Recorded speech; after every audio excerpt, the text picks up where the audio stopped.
آپ سے آج میں نے کچھ باتیں بھی کرنی ہیں اور وہ باتیں آپ کی ذمہ داری ہوگی کہ آپ نے قوم کے ہر فرد تک پہنچانی ہے.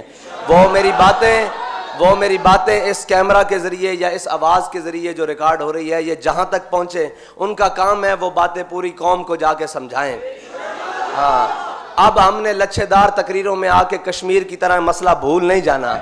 صرف تقریریں سن کے کہ جناب فلاں جگہ تقریر ہو گئی فلاں جگہ تقریر ہو گئی پراپوگنڈوں میں ہم نے نہیں آنا. ہم نے آنکھیں کھول کے رکھنی ہے جس طرح ہمارے قائد ہمارے دلوں کو حضور کی محبت کے لیے کھول کے گئے ہیں نا کہ کوئی بھی محبت کی بات کرے گا قیامت تک اس ممبر پر کھڑے ہو کر یا کسی بھی ممبر کھڑے ہو کر تو سب سے پہلے لبیک والوں کے ہاتھ بلند ہوں گے کہ تاجدار ختم نبوت.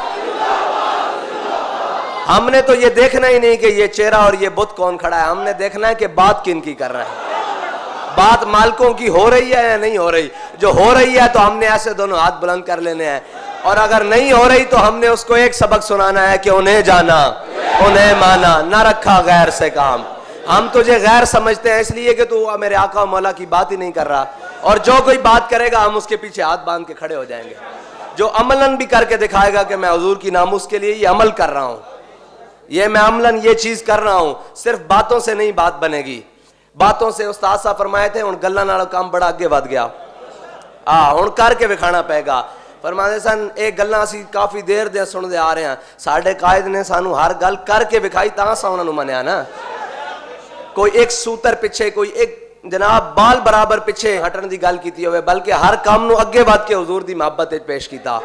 اس واسطے اساں ہن کسے لچھے دار تقریراں چ اور کسے جناب متاثر کن الفاظ دے اندر آ کے حضور دی ناموس دے اوتے کوئی دوسری رائے نہیں رکھنی.